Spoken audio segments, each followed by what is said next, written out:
Please don't start to implement a franchise system too early. Be aware of the responsibility you have for all the people and their families.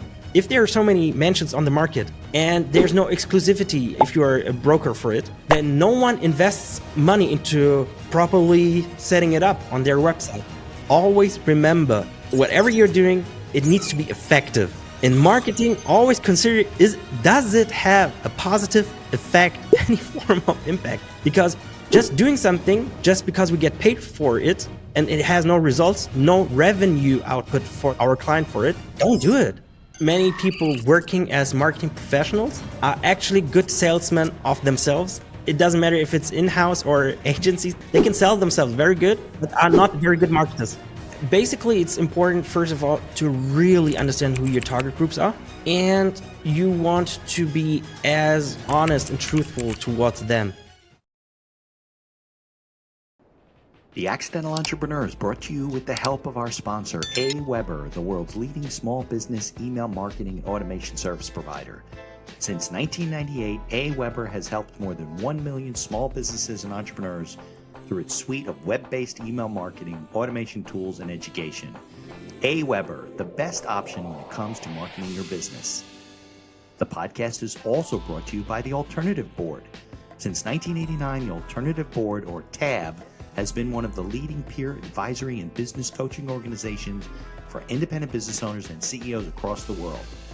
By facilitating peer advisory boards, private one-on-one coaching, and strategic planning services, TAB helps business owners improve their businesses in ways that change their lives.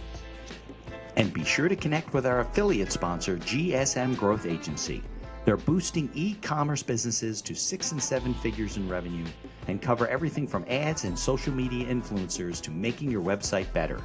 GSM Growth Agency focuses on taking businesses from startup success to bigger success, going above and beyond to make sure growth sticks around. They're all about cool ideas, lasting partnerships, and making your mark in the e-commerce world. And be sure to support the podcast by ordering some logo merchandise from our online store. Listen to all of our sponsors' commercials later in this episode and follow their links in the show notes to learn more about their products and services. Hey, welcome back to another episode of the podcast. I'm Mitch Beinhacker, your host. We have an international episode today. Marag is, 6 hours ahead of me. He's in Germany, and we're going to talk about marketing for business owners and tips and tricks and fun stuff, and we're going to have a good time talking and learn about him. So if you are listening on your favorite directory, leave us a 5-star review wherever you can. If you're watching us on YouTube, like the channel, subscribe. And so we can keep connecting with all the great guests we've had over the years. So let's get on with the show. The information provided in these episodes is for entertainment purposes only. It is not a guarantee of success or to be construed as advice of any kind. You should always seek advice from local licensed professionals before making any decisions. The dictionary defines an entrepreneur as a person who organizes and manages any enterprise, especially a business, usually with considerable initiative and risk. People often start a business without much choice, perhaps due to a job loss or just being dissatisfied at work, and they come up with an idea they just know can be successful. They become entrepreneurs by accident. That is to say, their success or failure happens by accident, not with intention. My name is Mitch Beinhacker. I'm a corporate attorney and a business advisor. You're listening to The Accidental Entrepreneur, my podcast about how to achieve success on purpose, not by accident. Join me along with our monthly guests, where we share our knowledge and help you get a hold of your business. And now on to today's episode. All right, Marag, thanks for coming on the show. I know it's almost your bedtime, so we'll only make this an hour. So now, did you say you were in Frankfurt or where? Hamburg. Hamburg. I knew it was either Frankfurt or Hamburg. Okay, good. That's not where the hamburger was invented, was it? Actually, it was, but only the meat part that came from Hamburg. Yeah. And only when it got over to America, somebody in America got the idea to put it into buns. Oh, that's funny. Okay, there you go. So a little trivia there. All right, so why don't we first talk about, you. Tell us about yourself and your background and, excuse me, your training and stuff like that, and then we'll get into all the fun marketing stuff. Does that make sense? Sure. Okay, it's all yours. First of all, thanks for having me. Welcome. I've checked out many episodes of your show, especially the last one. I Cool. really enjoyed. I forgot his name, but how passionate he was about all the history of photography and how he started. Yeah, And he was really starting by accident. a lot of people do. Yeah, they just kind of fall into things. I was very, very naive when I was still at high school. It was my last year because my parents are immigrants. Hmm. They never finished school. My mom wasn't even able to read or write. And they were all guessing things because they didn't know what Right. does campus look like, how is it to become a student, and how you gonna get your bachelor. They didn't even know the difference between diploma and bachelor's, and that there's a changing system in Germany. Okay. And I was shocked when I did my internships in different companies, and I did it also in several countries because my Oh, parents said if you go out and hang out with the academics, they yeah. are totally different. They Yeah. are intellectuals. They are smart. You need to speak slowly. You need to be very eloquent. And Right. when I was in the larger corporations, it was the same as our school playground. The Yeah. same kind of jokes, the Same kids. same kind Right. of picking and bitching and etc. So Yeah. I was very shocked. Like, damn it, the world is totally different than people told me about. Like the real world. Yeah. Exactly. And this was in Germany, right? Yeah, exactly. Mostly in Germany. I did also some internships in 2008 in Dubai Uh-huh. and 2010 in Shanghai and Wow. some cities south of Shanghai. They've been in some cool cities. Yeah, Yeah. yeah. I heard Dubai's crazy and Shanghai's crazy. Like the stuff you see and the money and the buildings and all the stuff is crazy, right? You remember what happened in 2008? Yeah. Yeah. And I remember the United States, all the real estate collapsed. Yeah, and now now think about that. Dubai was just a hub of Right. people investing just into real estate, not really Yeah. living there. Right. And one of my larger business wisdom came from this internship because I saw how many people took out their money out of their second home. Right. Because Dubai was just a playground for many Indians, North Africans, and some other MENA region people. Yeah. And when you lose money, you won't sell your first house first, Right. right? Right. So But it's you always dump your your second house, third house, maybe your yacht, Yeah. your helicopter. Right. And most of the things were in Dubai. So they were selling everything. And I was just doing my internship over there. And I Yeah. have family members, and everyone was just fighting, arguing, shouting. Really? I heard it regularly, like people stating things. And this is no joke. One of my cousins showed me a street dog and said, "Look at that dog. Look at this dog. He might have a better life than I have right now." Really? Yeah. Well, people were selling stuff for no money, right? It must have been cheap. If you had money, Yes. you could buy things for a very low price. And in 2008 and the years before, it wasn't so popular internationally. It was just Right. popular among South Asians, Central Asians, and Yeah. North Africans, etc. So only it was a hub mostly for the region, not Yeah. internationally. Now it's become an international city. Yeah, with all this exactly. stuff, right? So how long were you in Dubai for? Just for just for the internship? Yeah, just 2 months internship because I was still a high school student. Oh, Actually, it was an obligatory internship for high Obligatory. school students. Oh, so And you usually guys you had just a system where everyone would intern with a company when you're in high school? exactly. Wow, And they should do that here. I was one of the fancier kids who said, "I don't want to do it in Hamburg. I want to leave." Yeah. Oh, so, So not everybody left. Some people stayed, just did it only local. I was the first guy who ever came up with this idea and introduced it to the principal. Uh-huh. Oh, you And I was said, the I want to go overseas? Yeah, I negotiated with the principal. I told him like, where does it state that it's only legal to do it in Hamburg or surrounding? Right. And after I introduced it, suddenly some of the rich kids at my school asked their parents, and They want to go yeah, too. yeah, one did it in Miami. I went to Dubai, and someone else was south of Spain. Wow. Yeah. And see, in the United States, we do that in college. We'll do like abroad. We'll go to a semester in Italy. My daughter was there, but not in high school. No way. Might be like 2 weeks. You do an exchange program or something. But yeah, Yeah, not it like was that. also usually just 2 weeks, and some might extend it over the autumn because it's always combined with the autumn You have a break then? vacations. Yeah. And then they extended 2 more weeks, and I was the only guy who asked, like, I don't want to do it for 4 weeks because I'm going abroad. Let's find a Let's do it solution more. that I can. Right. Yeah. Yeah. You don't want to come back too quickly. Okay. So what did you do for that company? What was your internship? I ended up being the German guy, even though I don't look like that, but at least I was speaking the European languages Right. and had a different kind of accent, and that was already helpful for selling a few things or to look more international at that time. So they And kind of the got you company, selling things? yeah, exactly. And I was in the company that is called still Thuraya. That is one of the largest satellite communication companies in the world. Ah, okay. So many people came from the MENA region because they said because if you are driving from one city to another, usually there's no connection anymore. If you're in Libya or in Somalia, You can't get there. yeah, and if you want to stay connected, you usually need satellite communications. Ah, I see. Because you can't just dial the phone. Exactly, because Got the usual at that time was a 2G connection that 2G, wasn't right? so Which we probably thought sophisticated. was Yeah, fast, right? 2G was yeah, fast in yeah, those yeah. days. That Now was it's fine. crazy. Yeah. Now, how many languages do you speak, Marag? You speak German, I guess. You clearly speak English. What other languages do you speak?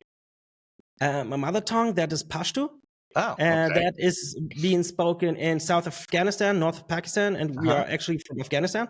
Ah, wow. And Tough. yeah, and then in European schools, you have to learn some other neighboring countries' languages, and I Right. chose French at that time. Uh-huh. And So you I'm speak so 4 languages? happy.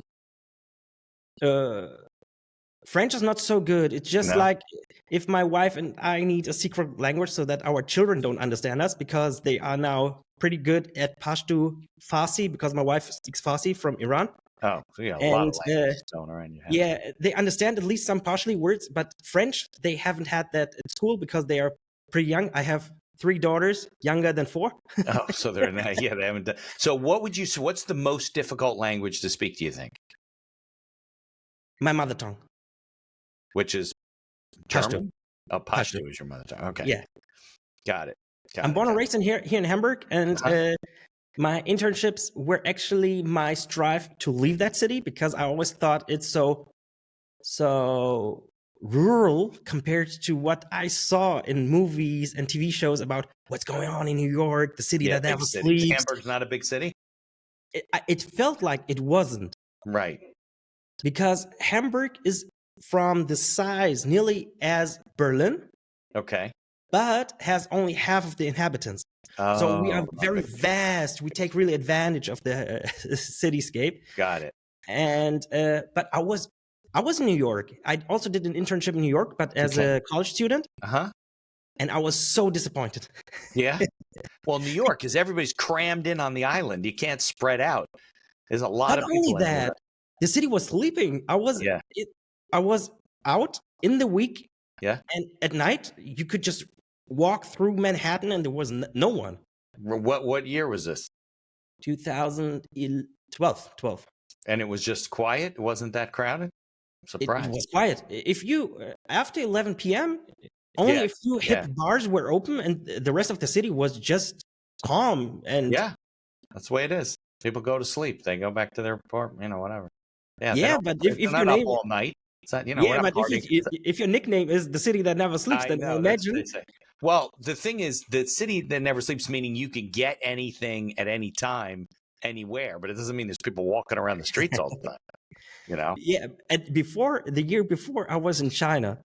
Okay. These are cities that are not sleeping because Really, they're around up. the People clock are you out can all the order time. anything you want, and Yeah. people are. If you're just in the city center, everyone's still doing business.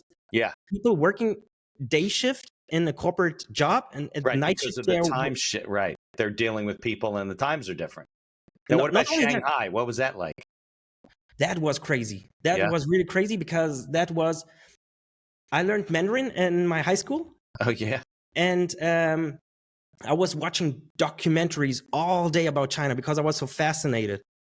Because in Germany, people called me like the Middle Eastern guy, the Turkish guy, because many Middle Eastern people are from Turkey. Yeah. And when I was in Afghanistan visiting my family, for them, I was like the American, like the Western. Yeah. And when you're hitting puberty, it's also important for you to find some form of identity. Yeah. And I was the only Middle Eastern guy in my high school. Oh, really? Okay. So I wanted to find out like how can I make this my advantage. At that time, I was like, the future could be better in America, in the Yeah. United States, because my cousins told me they were way better accepted over there. Yeah. As long as you have a first name that sounds American, everyone's fine with it. Now things have changed, but yeah. And they said you are not supposed to ask anyone where your parents are from. If you say you're American, everyone accepts it. Yeah. And I was thinking, oh, I would love my children to grow up like that. But the more I learned about America, the more I learned like the middle class is squeezed already. It's not, and it's gotten worse. It's not. I'm not proud to be an American right now. I'm talking about 2004 and 5. Yeah, when I I watched know. documentaries, I was already aware of it. And then I was like, where's the future heading to? Right. And then all about China, everything about China. I learned about the provinces, the cities, the inhabitants, the history. And when I learned Mandarin and I was in China, everyone said that my Chinese was totally contrary to each other, because some phrases are from Confucius. Uh-huh. So I sounded like an old man talking to them and I was actually just 19, 20 years old. Right. On the other hand, I sounded like a 12-year-old girl, because when I wanted to learn the everyday Chinese, I watched Taiwanese rom-com dramas. That's funny. Yeah. And then they said, if I close my eyes, you sound like a Taiwanese girl from your wording and the pronunciation. Yeah, and that was 20 years ago, right? So you said 2004. Yeah. This was when I started. When I was speaking Chinese in China, it was 2011. Okay, but still, things have changed a lot in 15, 16 years, right? It changed a lot. I wanted to go to a city because I heard that city is more rural, because Shanghai was too westernized for me. Yeah, big And city, Shanghai. that city was these cities, because there were two cities. The one city is called Chengdu. Okay, I've heard of Chengdu and Chiang Mai, right? Chiang Mai is Thailand. Okay, well, close. Closer than Chengdu, New Jersey. Chengdu is in the western part of China, and the other city is Chongqing. Okay. And both cities, Western people never heard of it. Yeah, no, I never heard of it. And I was so keen. I want to go there. What are the prices for the flight tickets? And everyone told me, if you go there, it's really a little old school. Don't go there. Don't waste your time. And when the TikTok ban was about to come in, people left for Xiaohongshu, the red note app. Okay. Oh, right. I heard about that. Yeah. And then I came across the city again, and I watched with my eldest daughter the documentaries about these cities. In only these 12, 13 years, they haven't had a subway system in the one city. Now they have 600 stations of subways. 600? 600 in only one city. That's how it grew so fast? Yeah. In a little more than 10 years, they said they have a new airport, the universities are new, and these cities are well known for leisure. It's not for the very much career kind of young Chinese people. It's more like if you have a family, you go over there and you have a good life quality. Yeah. Yeah. I just want to go there again. Yeah, no, things have changed in China. China's become a powerhouse. Yeah. Yeah, and it's changing to the positive. Right, of course. Yeah. Not like Germany. No. Okay, so what did you study then in college, in the university? You studied international business. Business. Because when I was younger, I did some internships and some MUNs. Which are what? What are MUNs? Model United Nations. Okay. Oh, yeah, sure. Model UN. Yeah. Yeah. I loved it because I wanted to change the world. When I was 12, I decided to myself that I wanted to have some perspective. Okay. And that is to become a very good family father. And after that, I want to become a wise man that young men can go to and approach him for wisdom, experiences, etc. And I thought, if I want to become a good person, I need to change the world for the better. and go for politics. Yeah, I don't. Okay. It sounds like a good route. I don't know if that works. It didn't work out. That's No. why I changed my mind in the last Yeah. year of high school. I said, fuck it. I don't want to do politics. I want to go for business because they actually decide those things. And Right, that, of course. yeah, that cleared my sight, and I chose international management. And again, I did a lot of internships. Between every semester, I chose I need to go out. Jobs are good for some pocket money, but if I want to choose my life on something, what direction I want to go to, internships are important. Yeah, you want an experience. Exactly. Is it supply chain management? Is that the direction to go? Because at that time it was very popular. Yeah. I mean, global supply chains are still, that's the way things work. Look at all these tariffs the U.S. wants to put on. Well, most of our products come from other countries, or parts come from other countries. 100%. Yeah. Cars, computers, I mean, they're not made all in the United States. So we'll see how that plays out. So what was your first real job? Not internship, but you graduated university. What was your first real job? My first real job was next to the university. Already after 2 semesters, I said I want to do something that gives me the opportunity to put what I learned into action. Okay. And I saw an opportunity in donuts. Donuts? That's a totally Okay. common thing in the United States, but in Germany it wasn't, because actually, if you are aware of it, Germans are very proud of their own bakery goods, breads and pastries, etc. Yeah. And through Facebook, we Germans got more Americanized than even before. Because you get Dunkin' exposed Donuts, to it, right? Yeah. Yeah, Dunkin' Donuts came over to Germany, but only opened in 2 regions of Germany, their stores. One of them was Berlin. So when I went from Hamburg to Berlin, everyone texted me on Facebook if you come back, could you please bring us a dozen of donuts? That's so funny. Yeah. Yeah. And when I came back, just on the other side of our university, there was a donut shop. Some students had also already the idea. And when I asked my friends about it, do you know there's actually a very good donut shop made fresh every single morning in that store? Why are you still asking me to bring you donuts? They didn't even know it existed, right? They didn't know about it. And then I heard in my class, location is a very good part of marketing mix. Definitely, you need to have some form of spreading out. You're the word, right? Exactly. Yeah. And so then that was the end of your freshman year. Is university 4 years in Germany too? 3.5. Yeah. Okay. So first 2 semesters is the end of your first year, pretty much. Yeah. So you're already looking to start your own first business, make donuts. I wanted to somehow, because entrepreneurship is something more modern, at least for the last 10 years. It got more popular, especially in the Western countries. Definitely. But corporate is new in Central and South Asia. Okay.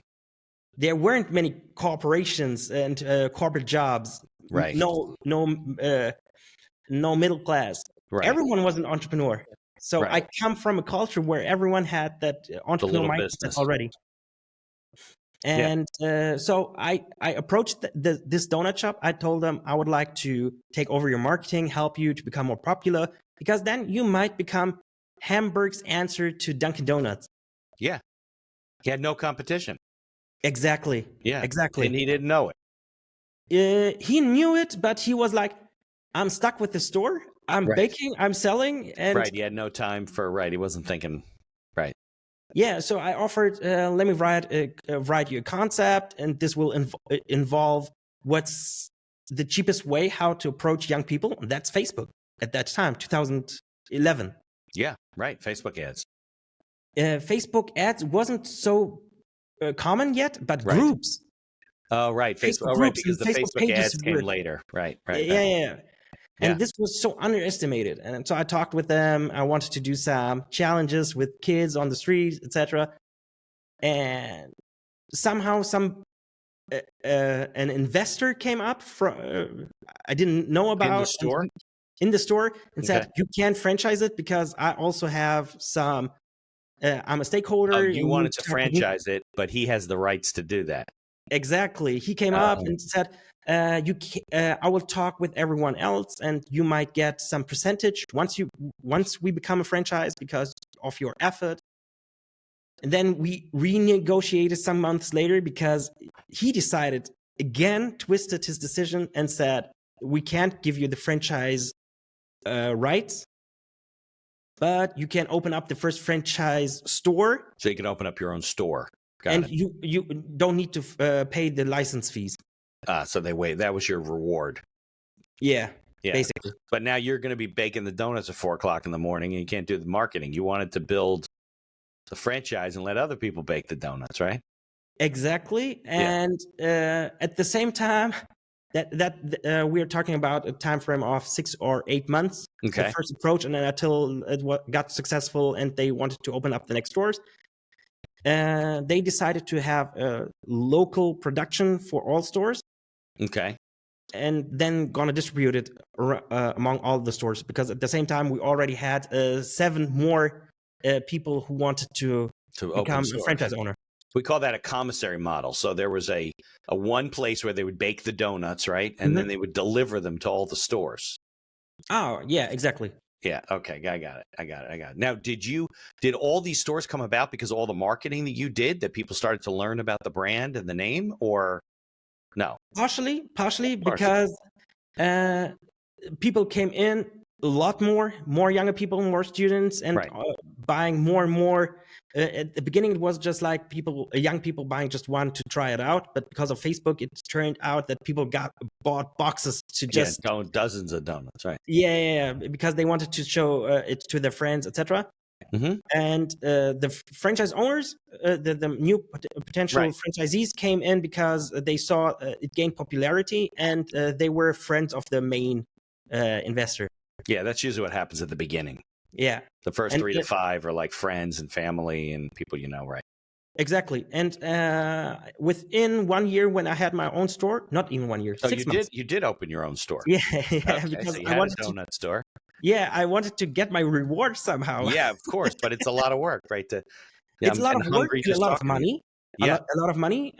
All the jobs I did between university and internships, all the money went into that one store. Also, I had to ask many family members and friends. I asked them like for $1,000, $5,000 Little monies, right? Yeah, because the store was in the shopping mall, in a very popular one. And I don't know if you're aware of it. The shopping mall stores are very complicated to construct, a lot of costs, because you need to comply with all those security and fire measurements. Oh, there's a lot of different, right? Because you got all the stores together, right? Yeah, so if exactly. you have a problem and your store catches on fire, you're going to burn down the whole building. Exactly. And Right, so in the end, it was like 120,000 for only one small donut shop in the shopping mall. Right, you got to sell a lot of donuts. Yeah, exactly. Right. So did you have to close that store at some point because it wasn't profitable, or did it make money? Yeah. No, I lost money. Okay. After 2 months already, the cash burning rate was so high that even if I fired the employees, I had 2 part-time employees, because I also wanted to continue with my studies. And at the same time, when I was opening up that store, I had some form of a mentor for business. Yeah. And he needed me as well. So he took also a lot of my time and attention, because it was fancier at that time. He said, look, I want to do international trading. And that looks like you bring in fresh fish to Turkey. From Turkey, you're going to get marble. Bring marble to Spain again. The importing stuff? Yeah. So now you're doing all these things. Now you know why the donut guy was having trouble marketing, because it's hard to run a donut shop, even when that's all you're doing. Yeah, and also they did many empty promises, like donuts is something more like a dessert for Germans. It's not a full meal, not even for breakfast. No? We need to have some kind of sandwiches to it, and bagels are also a new thing. But still, they know about the meat, the salad, and the fresh cheese between the pairs of bread. They understand this, and we're gonna implement that. And also, we're gonna do a lot of advertisement, because the margin is not in the donut, but in the coffee. Yeah, right. Same with Dunkin' Donuts, right? Exactly. Yeah. And they didn't do that. They They didn't do didn't do any anything of that that. stuff. No. So the cash burn rate was so high that in the end, I told them, you can get the store for free. Here Take you over go. Here are the keys, right? Yeah, here are Yeah. the keys. Just sign it, and I just Right. want to leave. Are they still in business? And no. They went out of business. I think 1 year later they shut down all 14 stores. Really? Because they don't know how to run a business. Exactly. Yeah. Exactly. It was very dangerous, and also they had very high. What's it called? If you need to pay if you do something that is not allowed, penalty. They paid a lot of penalties. Oh, Yeah, for the franchisees. Yeah, because I wanted to implement the bagels myself then. Yeah, right. Because they weren't doing it right. So why can't you do it? Yeah, and then they said you can't do this because etc. It's gonna cost you this money. And one of my business entrepreneur mentors told me, like, did you know that many of our first businesses didn't work out? Yeah. And I was shocked again because I was so naive as a child. I was like, only mentally stable people started, and then they are successful. And they were Of course. Everyone usually makes it's it. the stupid ones. Right. There's only a few of those. Exactly. Well, that just shows you how many stupid people there are.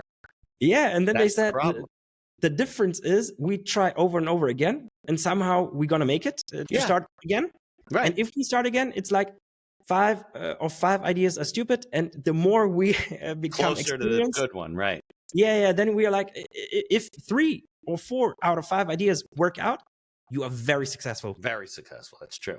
Yeah, it's true. Most people I have on the show who have been successful in 1 or 2 businesses have failed at 4, 5, 6, 7, 8 other businesses. Some they worked for, some they started themselves. But did you feel that you learned something from the donuts shop experience? Oh, yes. And this is a lesson I have still today. And many of my agency clients are also in the restaurant or pastry food business of some sort. Yeah. And I always tell them, please don't start to implement a franchise system too early. Right. Be aware of the responsibility you have for all the people and their families. Yes. Yes. Yeah. You have a responsibility. You're trying to make these people successful, and it makes you successful. You have to support them, and you have to do the right thing. The best franchise systems I see that I review for clients, because I'm a business lawyer, are ones that support the franchisees. There's some that just take your money, they leave you off in the wind, and then the system falls apart. The other ones have advisory boards, and you get to talk to the other franchisees and share ideas, and you get to implement things, and it makes everyone successful, even the franchisor. 100%. Yeah. So you start. So did you go into another business after this, or was it really just marketing after that? It was marketing. Yeah. But not as a service company. Okay. But we turned, 2 of my friends and we were very rational, and I said, I need to get out. I need something that has way higher profit margin because I need to make a good living and still pay off the debt from the last business. And we came up with what I learned in Dubai. If everyone is stuck with financial crisis or in the misery, the first thing they're gonna sell is their second home. Yeah. And I wasn't aware until I heard that the financial crisis in 2008 was trickling down in Europe way later. Because we had very early the subsidies, and we were not so much into debt, but it trickled down way later. Yeah. And then I heard in Spain, many houses are sold to 40 cents. 40 cents on the dollar? Yeah. Wow. And people are not aware of it because online they still list all their houses and villas and mansions for 1 million. But if you come in and tell them they immediately gonna get 450,000 in cash, they're gonna give you. Yeah. And when I heard about that and I saw how many houses were listed on the island of Mallorca. Mallorca. Yeah, I want to go to Mallorca someday. It's pretty nice island. It's very beautiful. Yeah, I told my wife I want to go to Mallorca. Beautiful places on earth. Yeah. The nature, the houses, the culture. Yeah. I want to go. Really, it's awesome. Yeah. And then we three friends got together. One person had experience with real estate agencies, and I took over marketing for the agency, for the real estate agency. Not only for the agency, but we've realized if there are so many mansions on the market, yeah, and there's no exclusivity if you are a broker for it, okay, then no one invests money into properly setting it up on their website, because they're not the broker, right? Yeah, so everyone had shitty photos of the mansions, and Yeah. I was sitting there, and how are you trying to sell with basic photos a $4 million mansion? Yeah, that's impossible. Right. So when I talked with many of the people on the island, what are you selling most? It was like the houses between 500,000 and 1 million. Right. And the more I asked, why is, it took too much effort for the sell the big ones. Right. Exactly. Yeah. And our idea was to set up a contract with the homeowners who want to sell their houses quick. We're gonna come up with drones, with 3D animations, high quality photos and videos. We're gonna do everything and even have fancy brochures with high quality printing. But we want to have 0.5 or 1% of the sales price. Yeah, exactly. That would be your fee. That's our fee, and we are not exclusive. We don't want to be the agents ourselves. We're still going to distribute it among the good real estate agents. Got it. And they were happy because we did all the work. Yeah. And we could choose like who is really good, successful in the home countries. And they don't have to pay you unless it sells. Exactly. So and that worked out pretty well because we also made sure if somebody in Germany didn't want somebody to hear that their business is not doing good. So we wanted to make sure that their house is not sold to another German. So we talked with an agency who is selling exclusively to Swedish people or French people. That's funny. But that's smart, right? It was a lot of fun. We had investors coming in from all over the world. Suddenly, they introduced the golden visa that made it even easier for us. What's a golden visa? The golden visa was introduced in many European countries because they realized their properties aren't worth anything anymore.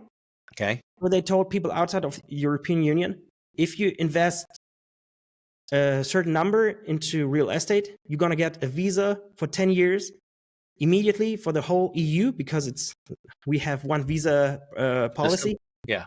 And also for your family members. Oh, okay. We have a similar program like that. I think it's called an HB11 or HB1. And if you invest a certain amount of things, you buy real estate here, they'll give you a green card for you and like 7 or 10 of your family members. Depends on how much money you put.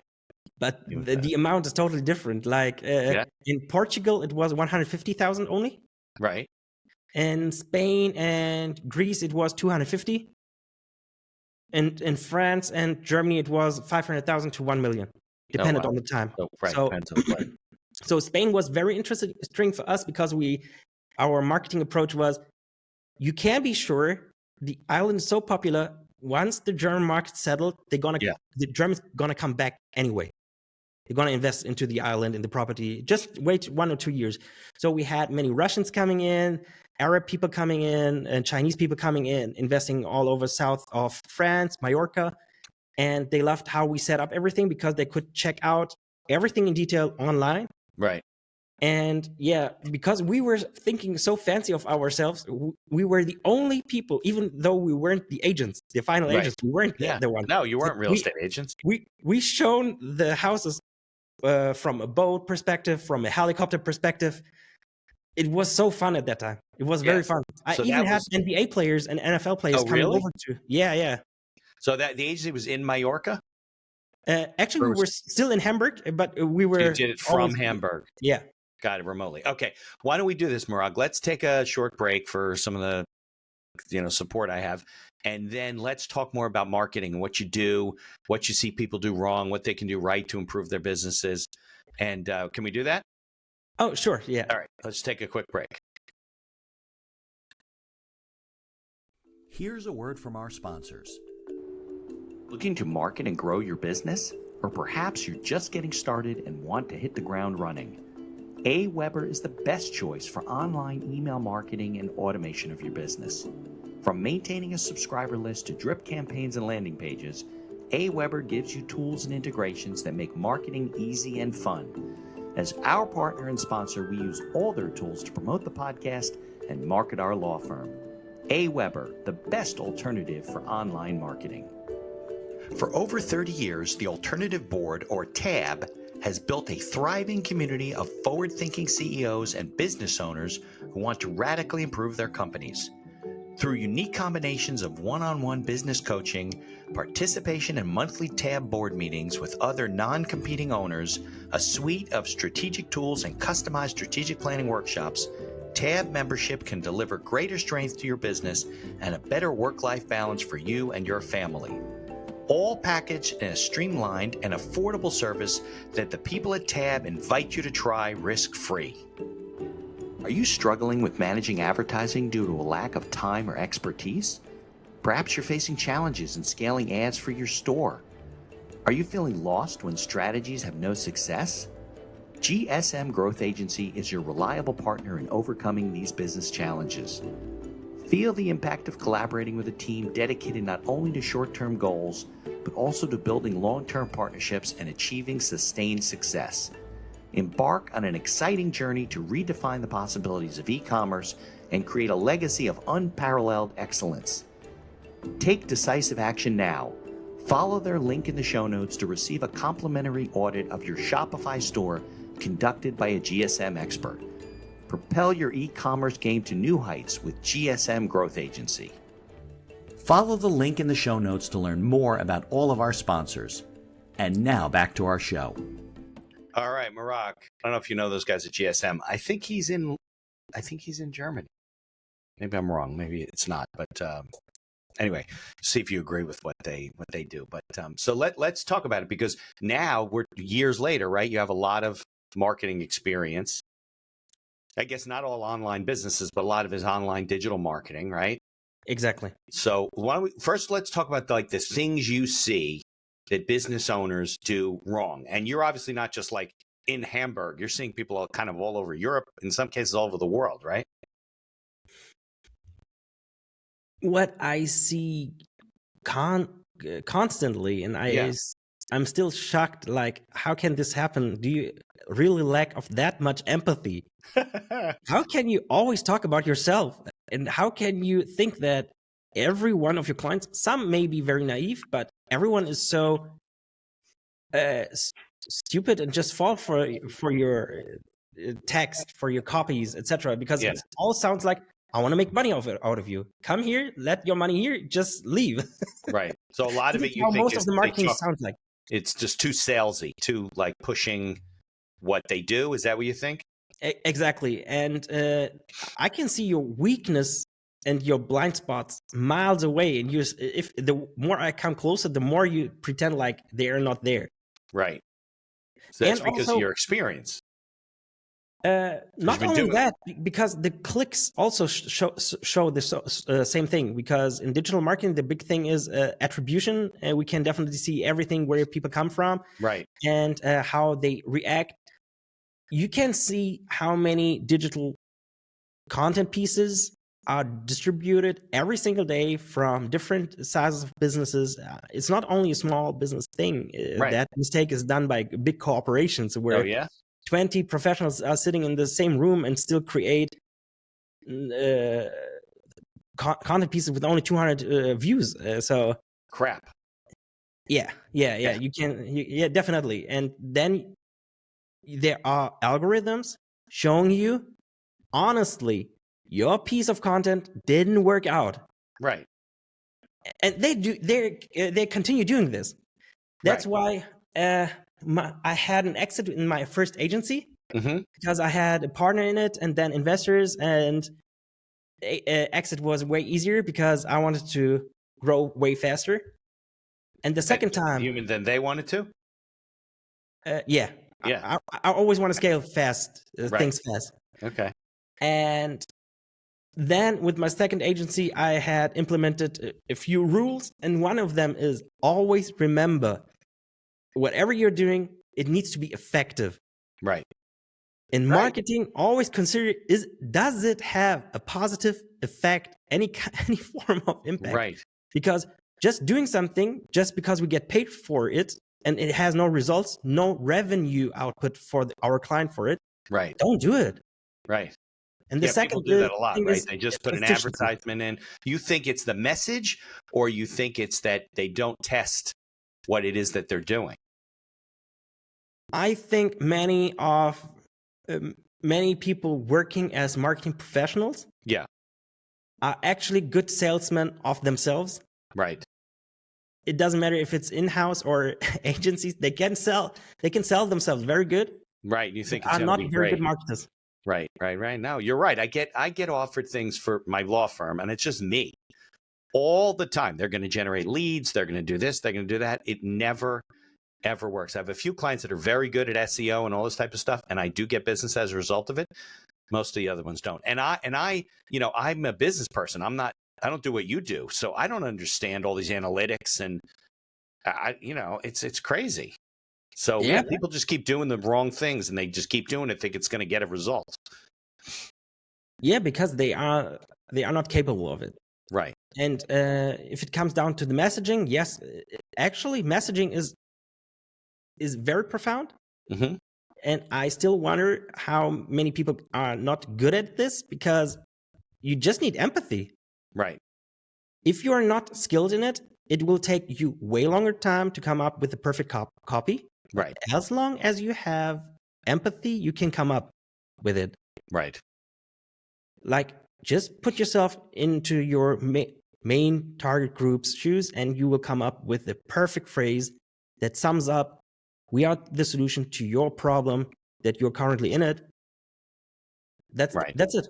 So you think if people don't show empathy, they just see through you. They just they don't really connect with you. 100%. And people are still so arrogant, and I see that especially with people with academics. Somehow they look down on everyone else, and I wonder, like, you are not a better human being. Right. If you don't have a passion for your target group, you will become disrespectful to them, and they feel it. Right. Nowadays, can you spot if a content piece is done by AI?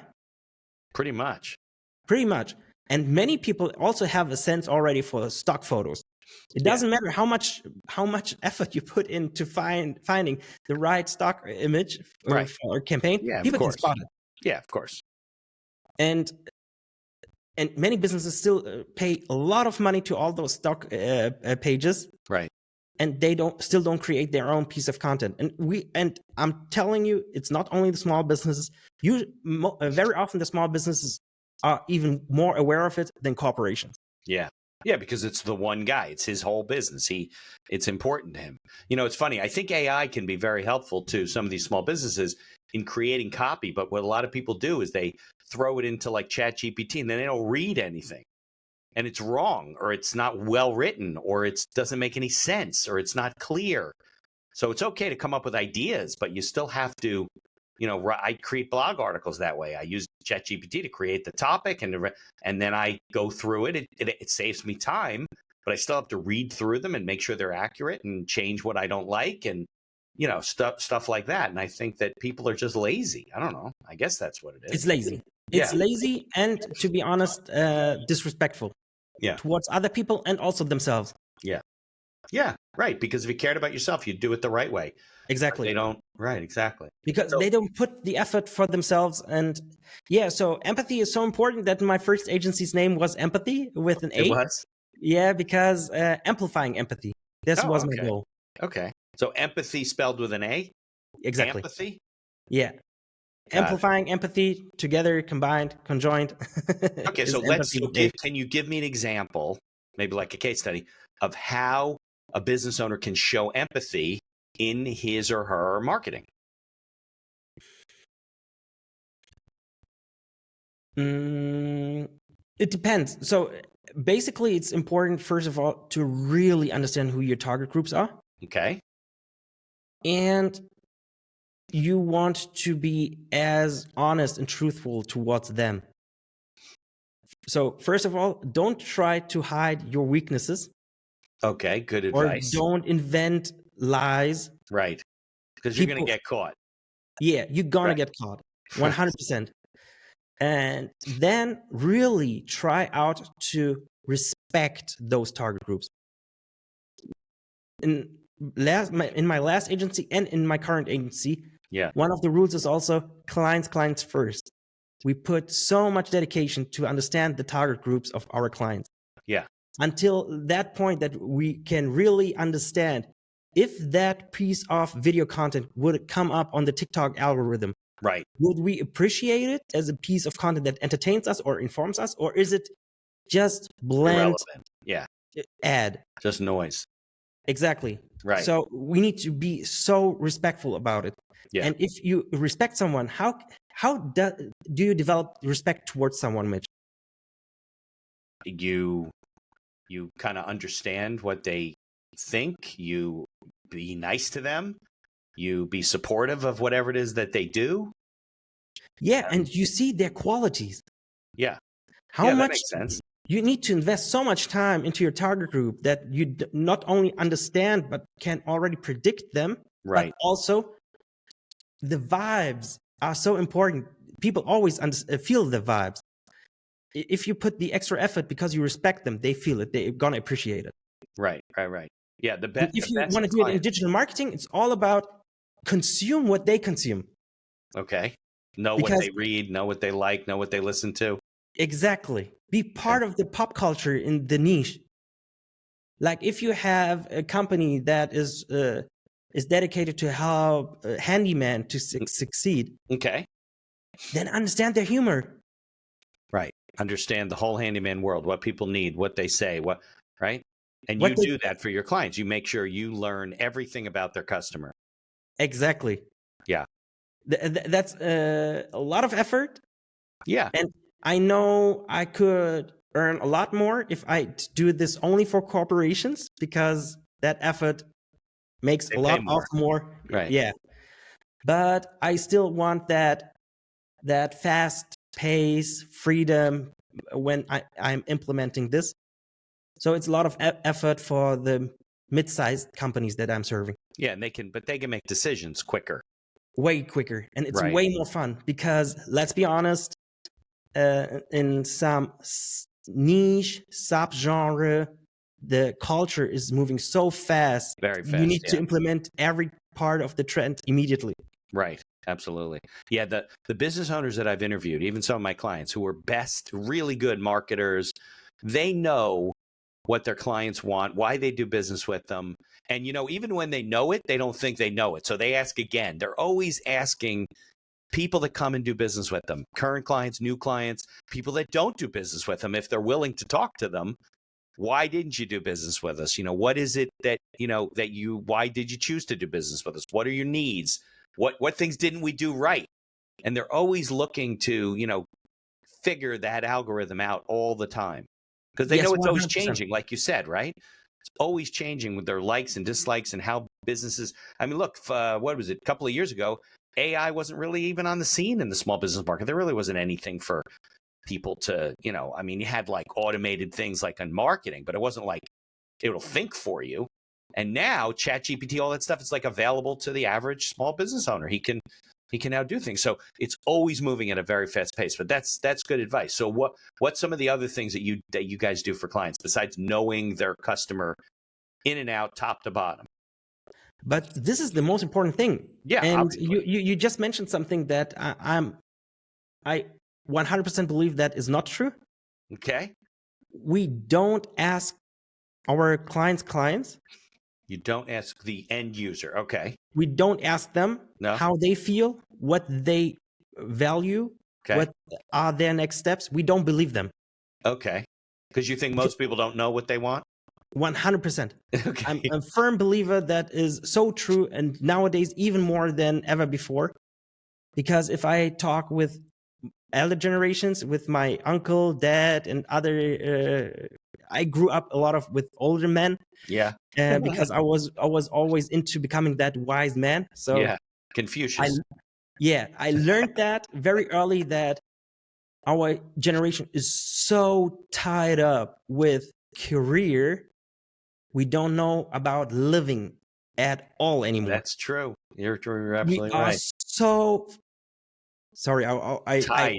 We're tied yeah. to our career. That's our whole And life. yeah, and we are so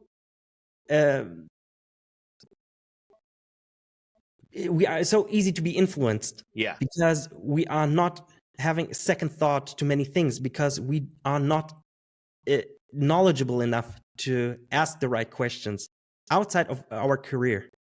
Right. No. You're right. I mean, look, you got the phone here, right? So you sit there looking, swiping, and there's so much data going by your eyes. You can't really learn anything. Let's take a look at the vegan movement. Okay. Good example. How many people chose to become vegan just because of some thing they heard just for 1 or 2 times from certain people? Yeah, and a lot of people. And then they just said, I'm gonna give it a try. Right. And then they are not putting any emphasis like, is it real, or is it some propaganda or PR from an industry? Right. And then last but not least, why am I trying to eat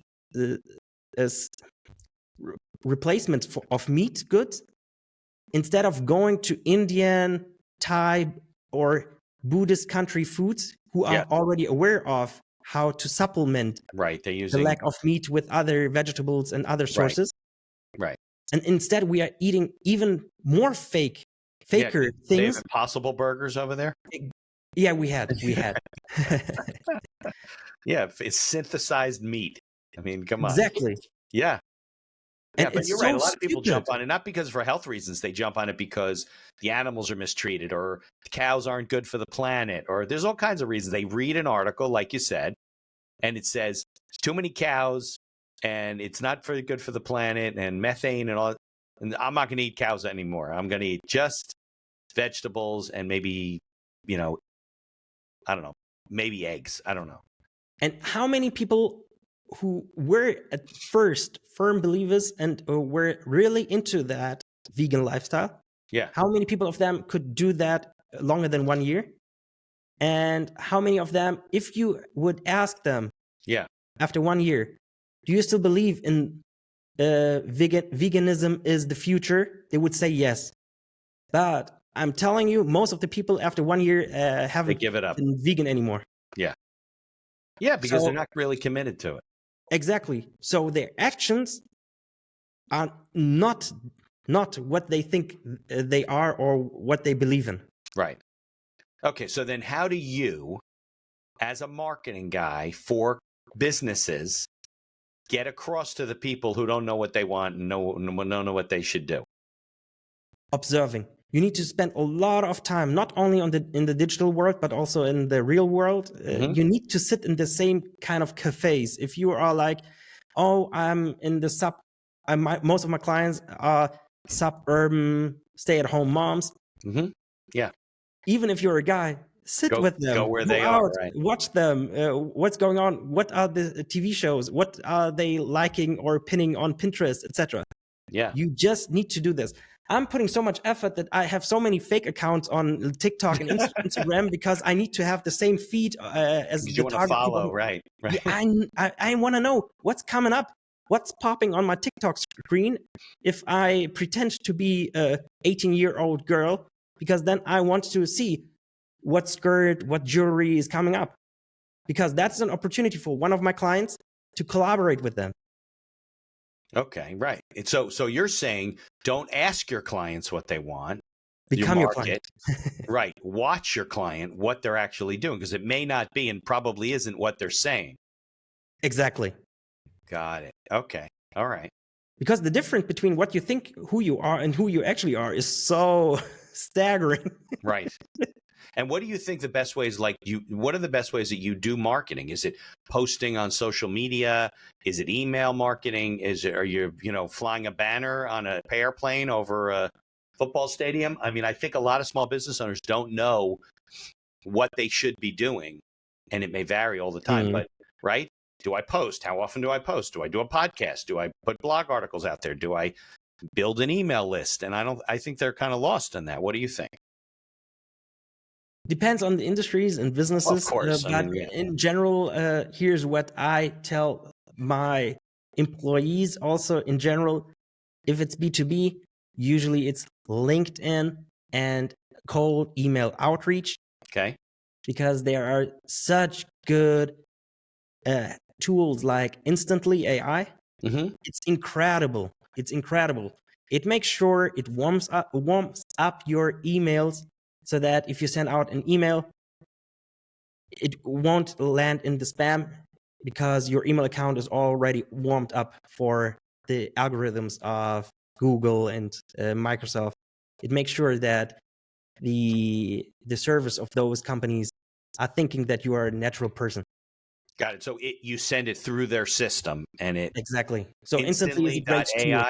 Yeah, 100%. It's such a great tool. Okay. And they expanding their services so well. Like it was such a pain setting up those email accounts because I didn't want to use my real business email. I needed to buy another domain that sounds similar to my current one. And still, if it ever got striked, then still my business operations aren't hit by it. Right. And now they offer within Instantly, here is a list of domains you can buy from us, and they are already warmed up so you can send out your emails immediately. So you do that for clients. Yeah. Got it. Now, what about the services like well, I use Aweber, right? They're a sponsor member. What about like MailChimp, Constant Contact, those kind of things?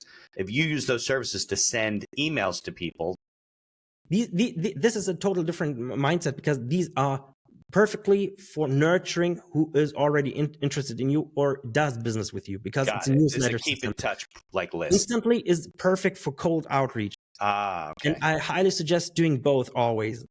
Got it. Cold outreach, you mean like you buy a list of people and then you use Instantly to make sure it doesn't end up in spam? Or like where are you getting the names? There are also different tools. You can buy the names already within Instantly. They also offer it. I still advise to use Apollo. Apollo.io. I know Apollo.io. I don't know why. It's like Sales Navigator from LinkedIn, but just outside. So they have aggregated data collections from different sources, and then they're gonna tell you, oh, you want to sell something to doctors? Here are all doctors in New Jersey who are employing at least 2 more doctors because then they are large enough to buy your machine.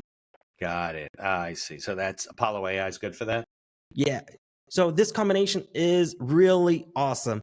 First of all, really, again, you need to know who your target group is because the more you understand them, the better your landing page is set up exactly for your target group. So when you do the outreach with the perfect copy, subject in the email, etc., this is where your money is. That's what you got to put your money into. 100%. So this is B2B that works instantly. In the mid and long term, I still believe that you need to build a brand. That brand system is set up if you're B2B on Instagram, Facebook, and LinkedIn. Content marketing is the way to go. Personal branding is already essential. It's not something that is putting you on the pole position anymore. It's just an essential already because many people are doing it. What's working? I tried it 1.5 years ago. I tried to implement with many clients employee-generated content. Okay.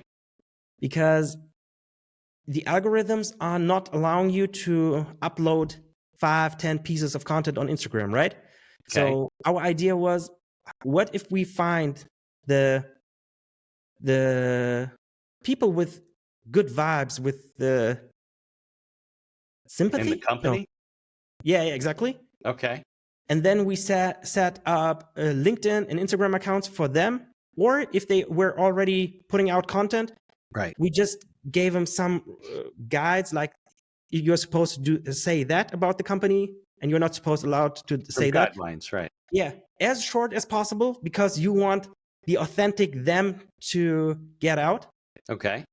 And if that worked out, then we repurpose that piece of content for the main channel again. Okay. So if you're a restaurant chain with 20 stores, you can be sure you can find at least 20, 30, 40 people who are already putting out content on TikTok or Instagram. Yeah. Yeah, ask them. Within your Give them a company, you bonus. mean? Within your company. So they're like little Yes. micro influencers kind of, and Exactly. you use their connections. Exactly. And you can try out different kind of formats. Right. Because if you do it on your Right. yeah, and the algorithm is very good if you stick to one certain format, to one certain series on one channel.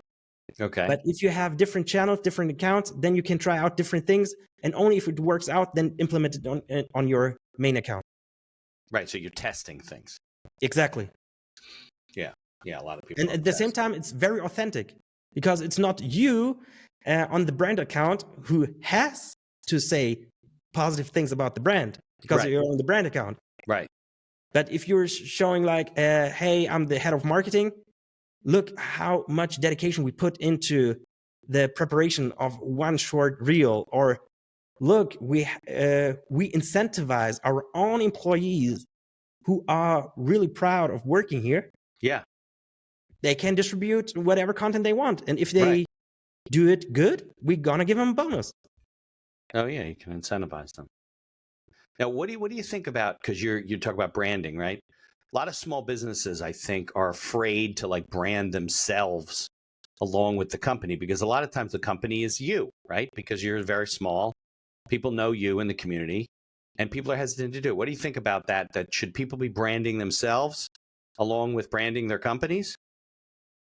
It needs to be two channels, two Yeah. directions, 100%, because the brand needs to be part of the asset of the business as well. Right.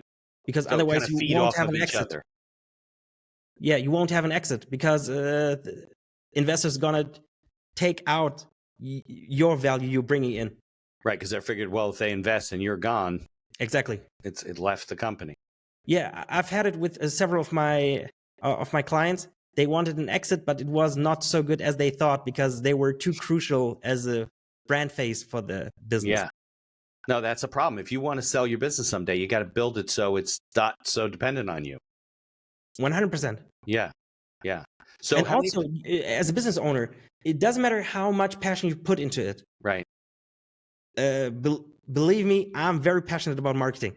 And I Obviously. love the business I'm doing for my clients and etc.